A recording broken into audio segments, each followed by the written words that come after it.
Almost any accomplishment in the history of the world has come at the hands of people who've taken risks. People who are willing to push the envelope. People who are willing to explore the unknown. And, you know, the key thing about taking risks is learning. You know, and if something doesn't work out, learn from it. And then you're able to move further. If you play it safe, that makes you stupid. Because if you don't take risks, you don't get smarter. You know, so you may know the answer, but you can't do anything. Because if you're going to be successful, you've got to take some risk. And when you take a risk, you make a mistake, and you might learn something, because we're supposed to learn from our mistakes. See, that's what life is. See, you've got to be willing to give it all up. Because the only way that you can grow, you've got to risk. The only way that you can become your best, you have got to risk. Sacrifice leads and gains follow. Don't look for any gains where there's been no sacrifice. Don't wake up and look for no gain. Don't look for your game to improve. Don't look for the record to improve. Without sacrifice, there are no gains. You're gonna fail. You're gonna fail 10 times, 100 times, maybe even 1,000 times. But that's okay. Failure isn't permanent. Falling isn't permanent. You get right back up and keep going. And this time, you're gonna be stronger, wiser, and you'll be more driven than ever. And for every 10 failures, you'll land one success. You have to love success so much that you're willing to fail 10 times before you can succeed once. That's how a winner does it. Here's something else. Want to create a greater sense of fulfillment? Challenge your fears. Challenge them. Look those fears in the face and take them on. Don't allow them to rule you. Decide that you're going to take some chances. And something else will take its place. If I quit, however, it will last forever. I dare you to take a little pain.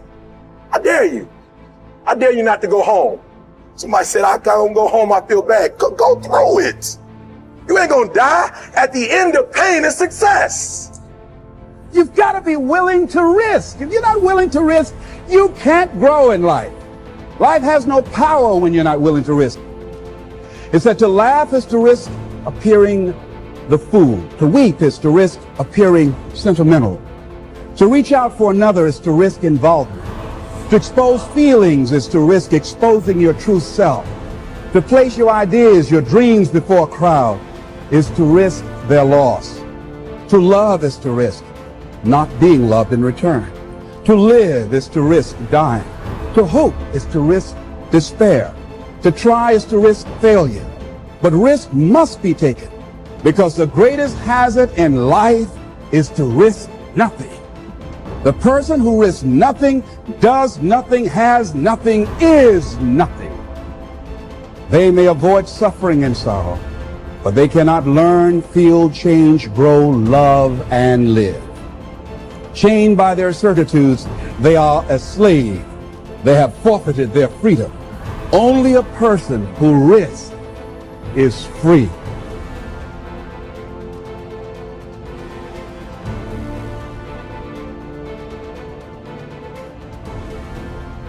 I don't know how many of you remember or recognize the name Howard Hill. Now, Howard Hill was a good Alabama boy. He was an archer. They say he was the best in the whole world. He entered 287 archery tournaments. He placed first 287 times. He was so good, he retired early because the other archers started to get unwilling to compete for second place. I've seen newsreels of Howard Hill where from 50 feet away, he had split an arrow dead center in the bullseye. Then he would take the next arrow and split the first one. He killed a Cape buffalo with a bow and arrow, the most difficult game animal alive to bring down. He killed a Bengal tiger. He killed a 15-foot shark in under 18 feet of water.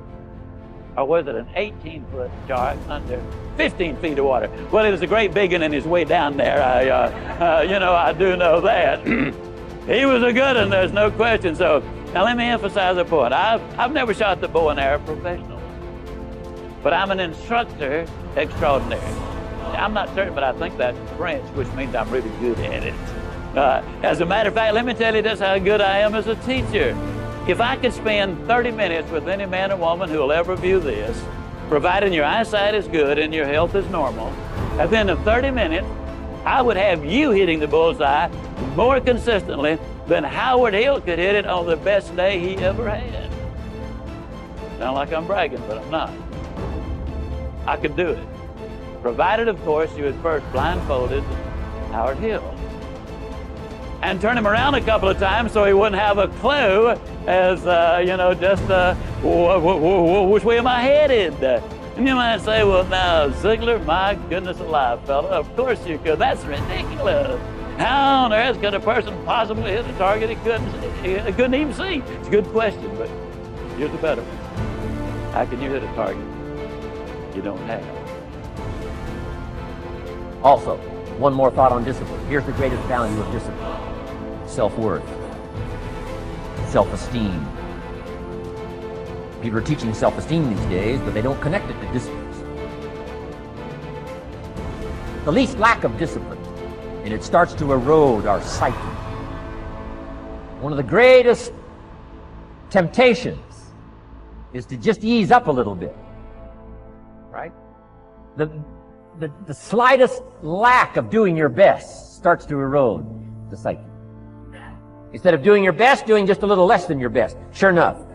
You say, well, it's just going to affect my sales. No, it's going to affect your consciousness.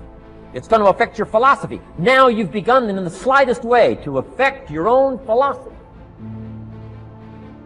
Here's the problem with the least neglect. Neglect starts as an infection. And if you don't take care of it, it becomes a disease. And one neglect leads to another. And the worst of all, when neglect starts, it diminishes our self-worth, our self-confidence, our self-value. You say, well, how can I get back my self-respect? I'm telling you, you don't have to go to 29 classes.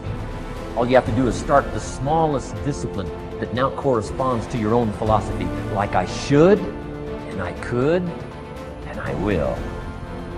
No longer will I let neglect stack up on me so that I will have the sorry scenario 6 years from now, giving some excuse instead of celebrating my progress.